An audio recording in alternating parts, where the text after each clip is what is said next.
If you clicked on this video because you have under eye bags and want to know how to effectively address them, you're in the right place.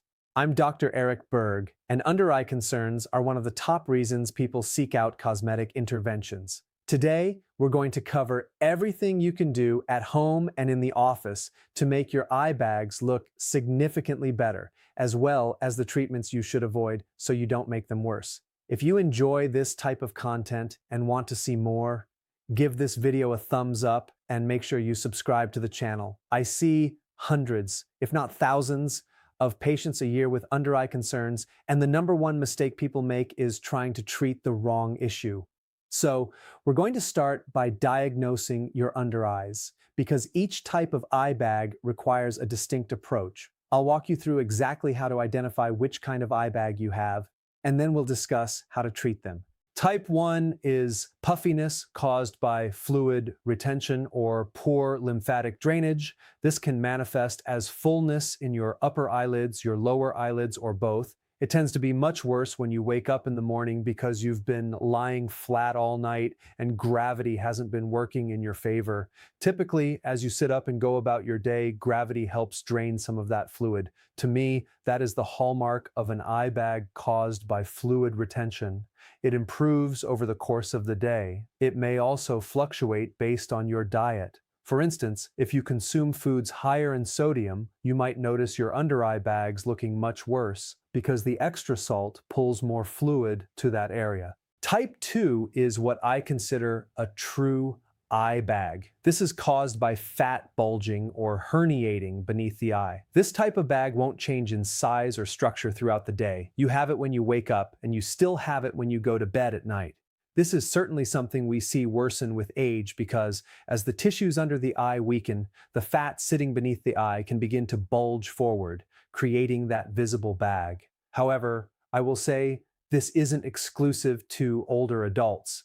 There is a strong genetic predisposition to developing this fat herniation, and I've seen people in their early 20s with it as well. One of the easiest ways to check whether you have fat pad herniation is to press gently on your eyeball. Before you go and touch your eye, let me explain how to do it properly. If you don't have someone there to assist you, I recommend setting up a video recording. You'll record yourself as you close your eye and very gently press on your eyeball. If you have fat herniation, you will see that bulge or bag protrude forward when you press on the globe. However, it's often easier if you have someone present who can watch you do it and tell you if they see that bulging happen. The third type of eye bag I frequently see isn't actually a bag at all, but it gives the impression of one. It's actually caused by hollowing or volume loss under the eye. Instead of having fullness there, you have an indentation, which visually reads as a bag. Again, this can be very genetic. Some people lack support in the front of their cheeks, either because they don't have a strong underlying bone structure or because they lack robust fat pads there. So they will always look hollow, even from the time they are a young child. But it is also something we see in older adults as weight is lost or as the fat pads begin to descend under the eyes, causing the area to hollow out. I'm also seeing this much more frequently with the rise of GLP-1 use. I have many patients who lose even a small amount of weight and notice their under eyes hollowing out significantly. The fourth type of bag that people often mention during a cosmetic consultation is actually dark circles under the eyes. In my view, dark circles are generally caused by one of two things. It can either be true hyperpigmentation on the skin, where if you pinch the skin under your eyes, you'll see that the pigment remains staining the skin itself, or it can be a vascular dark circle. Vascular dark circles mean there is no pigment deposition in the skin, but you are seeing the underlying blood vessels and sometimes even the underlying muscle, which casts a purple or blue hue. With this type of dark circle, if you pinch the skin under your eye, you'll see the skin itself remains the same lighter color, meaning that discoloration is simply you seeing through the thin skin. I would love to say that once you identify your eye bag type, everything becomes easy. But of course, it's rarely that simple because people can have more than one type of bag occurring simultaneously. You can have a bit of fluid retention along with fat herniation or fat herniation paired with hollowing from volume loss. We are often looking at a more complex picture, which is why bringing an expert into the conversation can be so helpful. Still, most people have one dominant under eye issue, and you can focus your interventions on that primary concern. Let's start with eye bags caused by puffiness, what you can actually do and definitely what you shouldn't do. First and foremost, I am a big fan of eye products containing caffeine. Caffeine acts as a vasoconstrictor, tightening the blood vessels under the eyes, which helps with dark circles and makes puffiness much less noticeable. I really like the ordinary under eye solution with 5% caffeine. It's a very runny liquid, which I love because you can use it on its own or layer it beneath an eye cream you already use for other concerns. The Inky List also offers a very affordable caffeine eye cream. If you just want to test whether caffeine works for your under eyes, both are great options. Beyond caffeine, I look for eye creams containing acetyl tetrapeptide 5. This peptide helps reduce fluid retention and aids fluid drainage from the under eye area. In a video I did at the end of last year covering my favorite products, I highlighted the eye cream from In Beauty, their Extreme Eye Firming and Contouring Cream, because it contains this peptide along with other fantastic ingredients that improve the under eye area. If you have puffiness along with more mature skin, fine lines, wrinkles, or sagging, this is a comprehensive, highly effective, and reasonably priced eye cream. A real pro move here would be applying the ordinary caffeine serum first, then layering that eye cream on top. Cold therapy is also extremely helpful for puffy under eyes. An old school trick is placing chilled spoons under the eyes, but you can also do a quick cold water face plunge or use a cold roller. Cold rollers are widely available on Amazon and offer great relief for under eye circles. What I love about cold rollers is that you're combining cold compression with gentle massage to promote lymphatic drainage. You can also do this with your fingertips, pressing very gently upward and outward. You don't need much pressure for lymphatic drainage, but adding that cold element gives you bonus points. While those are great morning routines, certain nighttime habits can also prevent puffiness. Reducing alcohol consumption at night, cutting back on evening sodium, and sleeping with your head slightly elevated can make a huge difference. You don't need to sit upright. Just using an extra pillow to elevate your head by about 10 degrees allows gravity to help drain fluid away from your face while you sleep. Another important point. People who suffer from seasonal allergies often struggle with dark or puffy under eyes. If you experience itchy, watery eyes, a stuffy nose, or sinus pressure, adding an antihistamine to your routine can dramatically improve your under eyes. The key is consistency. You can't just take an antihistamine when you notice puffiness. You need to chronically suppress that histamine response to get the best results. For curious patients, I often suggest taking 10 milligrams of Zyrtec right before bed for at least a month, then evaluating how their under eyes look so they can decide if it's worth continuing. For my allergy-prone patients who haven't been using antihistamines, not only do their under eyes look better, but they also feel significantly better overall because they didn't realize how much their chronic allergies were affecting them. I also want to touch briefly on in-office procedures for under-eye puffiness caused by fluid retention. While I can't alter your lymphatic system or your sinuses, people with under-eye puffiness often have loose skin in that area. When you tighten that skin, the puffiness becomes much less visible.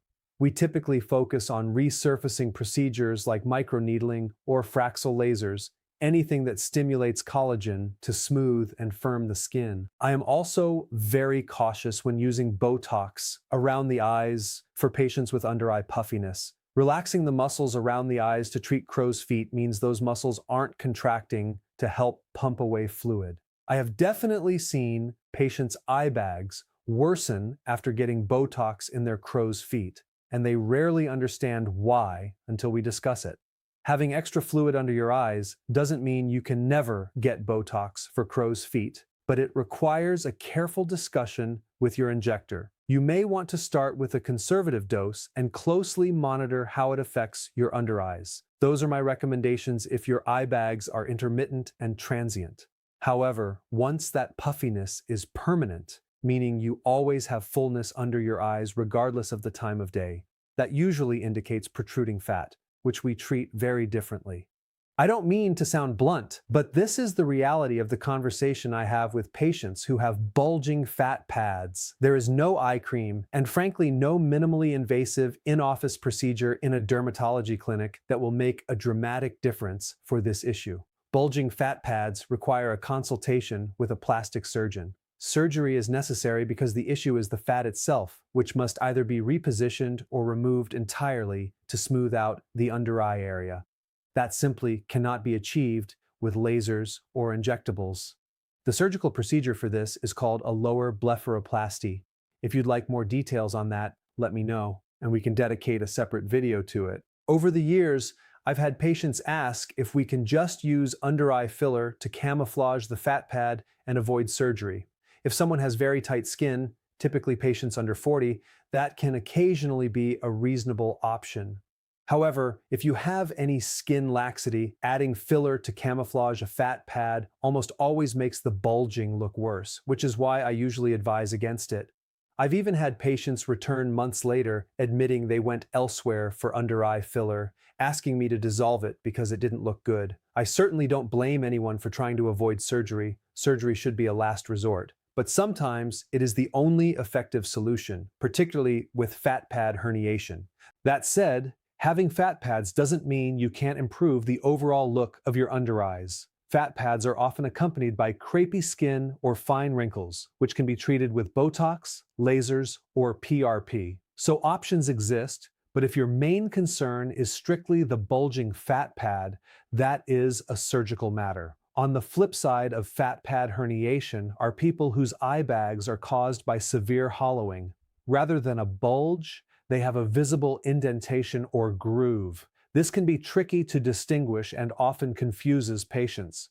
If you have fat pad bulging, you have a forward protrusion with a shadow or groove beneath it. That is not true hollowing. If you are truly hollow, your under-eye skin will be smooth, with no forward bulge, but the entire area sits in shadow due to volume loss. The primary way to correct a hollow under-eye is by restoring volume, which we'll discuss in a moment, but supportive home care also plays a role. Incorporating a retinoid, whether retinol, retinaldehyde, or tretinoin, into your routine, if your skin tolerates it, helps smooth fine lines and stimulate collagen to thicken the skin. The under-eye area is remarkably sensitive to minor volume changes, so even slightly thickening the skin can make a huge visual difference. I really like the Medic 8 Retinol Eye Cream, starting at level 3. There are also great K-Beauty Retinol Eye Creams, which I'll link in the description. Alternatively, if your skin isn't overly sensitive, you can simply bring your regular facial retinoid up around the eye area. I also want to mention volufiline. Many of you have asked about it since The Ordinary released a volufiline product. It's a molecule shown to encourage fat cell growth in the skin. Naturally, if you have hollow under eyes or shrinking fat pads, restoring volume to that area sounds ideal. While the clinical trials on volufiline aren't overwhelmingly impressive, it is an affordable product with very little downside to trying. If you use it, give it at least 6 to 9 months to properly evaluate the results. Because it's a concentrated serum, don't apply it directly to dry skin. Mix it with your moisturizer or layer it on top. If you're curious, apply your normal eye cream first, followed by a single drop of volufiline. For faster, more predictable volume restoration, in-office procedures are key, primarily in the form of under-eye filler, tear trough filler. We use a hyaluronic acid gel, injecting it very precisely beneath the eye to support the surrounding tissues. Under-eye filler often gets a bad reputation, but I believe that's due to poor candidate selection or suboptimal injection techniques. Even with a great candidate and proper technique, filler occasionally doesn't sit well, which is a risk with any cosmetic procedure. Fortunately, hyaluronic acid filler isn't permanent and can be dissolved. If filler placed years ago no longer looks flattering, it can easily be dissolved. You don't have to live with bad under-eye filler. When done correctly on the right candidate, patients love the results, and it looks entirely undetectable to outside observers.